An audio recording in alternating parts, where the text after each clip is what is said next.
ஜாய நமஹா. ஆழ்வார் எம்பெருமானார் ஜீயர் திருவடிகளே சரணம். ஆச்சாரியன் திருவடிகளே சரணம்.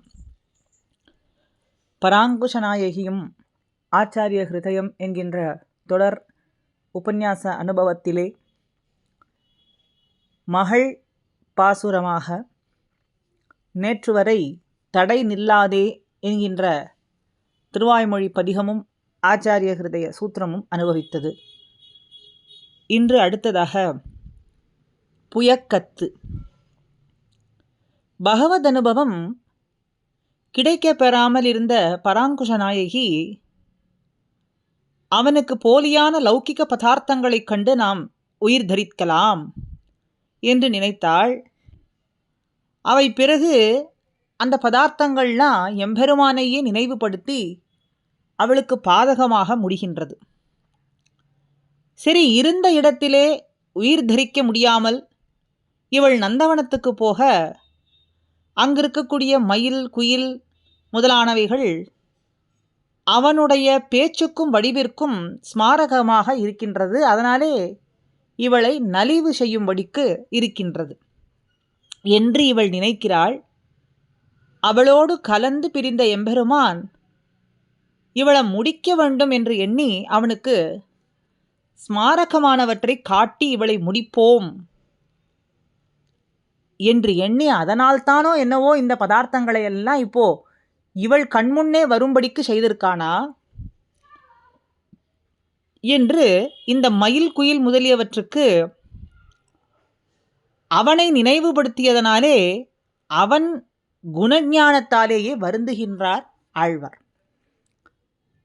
லௌகிக பதார்த்தங்களை கொண்டு உயிர் தரிக்கலாம்னு பார்த்தா அந்த லௌகிக பதார்த்தங்கள் கூட அவனையே நினைவுபடுத்தும் விதமாக இருக்கின்றதே என்று சொல்லி அவனுடைய குணஞானத்தாலே வருந்துகின்றார். 9ஆம் பத்தில் இன்னுயிர் சேவலும் நீரும் கூவிக்கொண்டு இங்கு எத்தனை என்னுயிர் நோவம் இழத்தேன்மின் குயிர் பேடைகாள் என்னுயிர் கண்ணபிரானை நீர் வர கூவுகிலீர் என்னுயிர் கூவிக் கொடுப்பாருக்கும் இத்தனை வேண்டுமோன்னு அழகான பாசுரம்.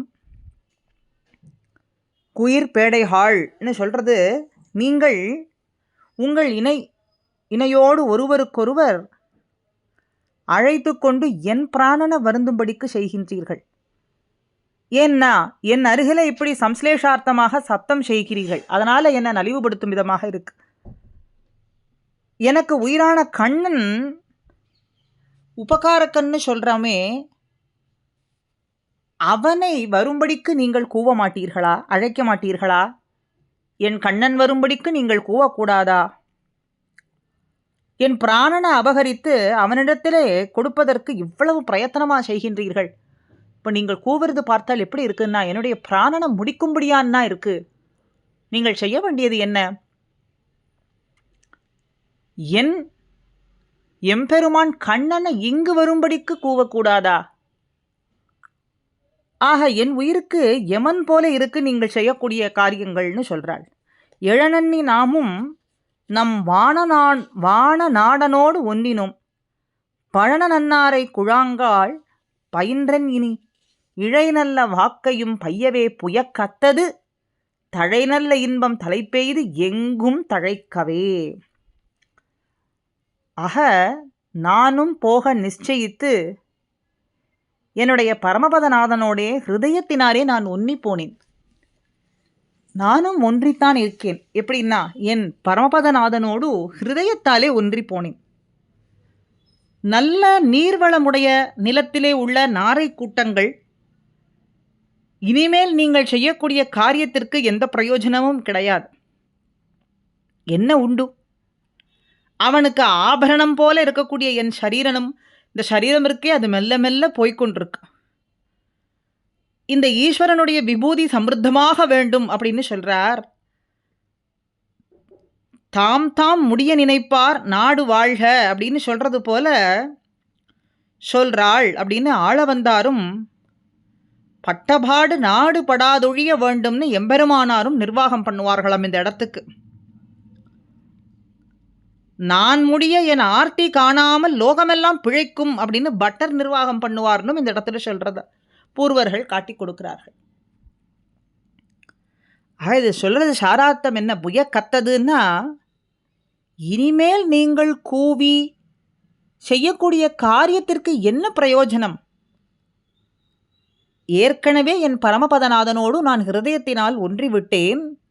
அவன் வாராது இருப்பதனாலே நான் மெல்ல மெல்ல போய்கொண்டிருக்கிறேன். அவனுக்கு ஆபரணம் போல இருக்கு என்னுடைய சரீரம், அது மெல்ல போய்கொண்டிருக்கிறது. அதனால் இனிமேல் நீங்கள் செய்ய வேண்டிய காரியம் என்ன ஒன்று இல்லை. தழை நல்ல இன்பம் தலைப்பெய்து எங்கும் தழைக்கவே என்பதற்கு சுவாமி ஆளவந்தாரும் பட்டருடைய நிர்வாகத்தோடு சேர்த்து பார்த்தது. ஆக புயக்கத்தது, புயக்கத்து அப்படின்னும். அடுத்ததாக மாலை பூசல், காலை பூசல். இதோடு ஆச்சாரிய ஹிருதய சூத்திரத்தோடு 10 திருவாய்மொழி பதிகங்களும் பூர்த்தி அடைகிறது. ஆக இப்போ மாலை பூசல்.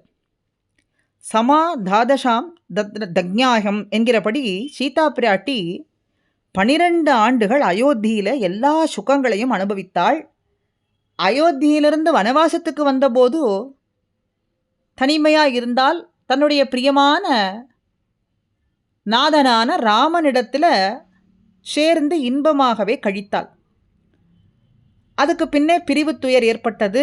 ராவணன் சீதையை கவர்ந்து போனான். இது நாம் அறிந்தது. காத்தார மத்தியே விஜனே விஸ்ருஷ்டா பாலேவ கன்யா வில்லாப சீதான்னு காட்டிலே தனிமையிலே விடப்பட்டவள் போல பிராட்டி அழுதாள். அதை போலத்தான் இங்கே ஆழ்வாருக்கு திருநாவாயிலே சென்று அனுபவிக்க மனோரதம். அப்படி அந்த மனோரதத்துக்கு பாதக பதார்த்தங்களுக்கெல்லாம் பயப்பட்டு கூப்பிடும்படியாக ஆனது. அப்படித்தான் இப்போ இந்த கீழ் திருவாய்மொழியில் இப்போ பார்த்தோமே, புயக்கற்று என்கின்ற பதிகத்தில் பிராப்பிய வஸ்துவை அவர் மனோரதம் பண்ணினார். ஆனால் அது கிடைக்கவில்லை. ஆழ்வாருக்கு அது கிடைக்காமல் போனது. திருவாய்ப்பாடியில் உள்ளார் கண்ணனை பிரிந்து ஒரு ராத்திரிப்பட்ட துக்கத்தை இவர் ஒருத்தரே படுகின்றார்னு ஆளவந்தார் நிர்வாகம். திருமாலையாண்டான் சொல்றார், அங்க திருவாய்ப்பாடியிலே கண்ணனை பிரிந்து ஒரு ராத்திரி அவர்கள் என்ன பாடுபட்டார்களோ அத்தனை பேர் பட்ட பாட்டையும் இவர் ஒருவரே பட்டார். ஆழ்வார் பட்டார், பராங்குஷநாயகி பட்டாள் அப்படின்னு ஆளவந்தார் நிர்வாகம்னு திருமாலையாண்டான் சொல்ல, எம்பெருமானார் முன்பே ஆற்றாமையால் தளர்ச்சி அடைந்தவர் எம்பெருமானார். அதனாலே அவ்வளவு வியசனம் அனுபவிக்க ஆழ்வாருக்கு சக்தி கிடையாது. பெண்கள் கண்ணனை பிரிந்து ஒரு சந்தையில் பெற்ற துக்கத்தை இவர் ஒருவரே படுகிறார் அப்படின்னு நமக்கு காட்டி கொடுக்கிறார். ஆக முதலிலேயே சம்சாரத்தை அறுத்து தர பிரார்த்தித்த போதும் பிரபந்தம் தலை காட்ட வேண்டும் என்று எம்பெருமான் அப்படி செய்யவில்லை. ஏன்னா இவர் பிரபந்தம் முழுவதும் பாடி முடிக்க வேண்டும், அதனாலே செய்யவில்லை. இவர் சம்சார துக்கம் என்பது இப்படி இருக்கின்றதே, என்ன செய்கிறது அப்படிங்கிறதுனால இவர் பிரார்த்திக்கிறார், அறுத்து தர வேண்டும்னு பிரார்த்தனை பண்ணுறார். அப்படி பிரார்த்தித்த போதும் பிரபந்தம் தலை கட்ட வேண்டுமே, அதனாலே எம்பெருமான் அதை செய்யவில்லை. ஆக திருவாய்ப்பாடியிலே ஆய்ச்சியர்கள்லாமும் பட்ட அத்தனை பஞ்சலட்சம் குடி ஆய்ச்சியர்கள்னு சொல்கிறோம், பஞ்சலட்சம் குடி அத்தனை பேர் பட்ட வியசனத்தை ஆழ்வார் ஒருவரே பட்டார் அப்படின்னு. அப்போது பெண்கள் கண்ணன் பசுமைக்க போனால் அவன் திரும்பி வரும் மாலை பொழுதை பார்த்து எதிர்நோக்கி காத்திருப்பார்கள், தேறி இருப்பார்கள். சரி, சாயங்கால வேளையிலே கண்ணன் வருவான் அப்படின்னு. முதல்ல பசுக்கூட்டம் வரும்போது அவனை காணாவிட்டால் அவர்களுக்கு ஆற்றாமை மிகவும் ஏற்படும். கண்ணனும் எல்லா பசுக்களுக்கு பின்னால் தான் வருவான். அப்படி அந்த இடைப்பட்ட காலத்தில் மல்லிகையினுடைய மனம் கூட்டிய தென்றல், நிலா, குழலோசை, அனுகூல பதார்த்தங்கள் இதெல்லாம் ஆழ்வாருக்கு பாதகமாகவே தோன்றியது. மாலை வந்தது, அவன் சொன்ன மாலை வந்தது, இன்னும் கண்ணன் வரவில்லையே, மாலையும் வந்தது, மாயன் வாரான்னு இருக்கக்கூடிய நிலைமையிலே அனுகூல பதார்த்தங்கள்லாம் ஆழ்வாருக்கு இங்கே பாதகமாக தோன்றுகின்றது. எப்படின்னா, சோகவனத்தில் சீதைக்கு நேர்ந்த துன்பம் போலே என்று சொல்கிறாள். அடுத்த பகுதியிலே இந்த மாலை பூசலையும் காலை பூசலையும் சேர்த்து சீதையினுடைய அனுபவம், ஆழ்வாருக்கு எப்படி ஏற்பட்டது அந்த துன்பம் என்பதையும் கூடி அனுபவித்து இந்த பராங்குஷ நாயகியும் ஆச்சாரிய ஹிருதயம் என்கின்ற தொடர் உபன்யாசம் ஆழ்வார்னுடைய கிருபையாலே நாம் அனுபவித்து பூர்த்தியடையும்படியாக பிரார்த்திக்கின்றோம். ஸ்ரீமதே ராமானுஜாய நமஹா.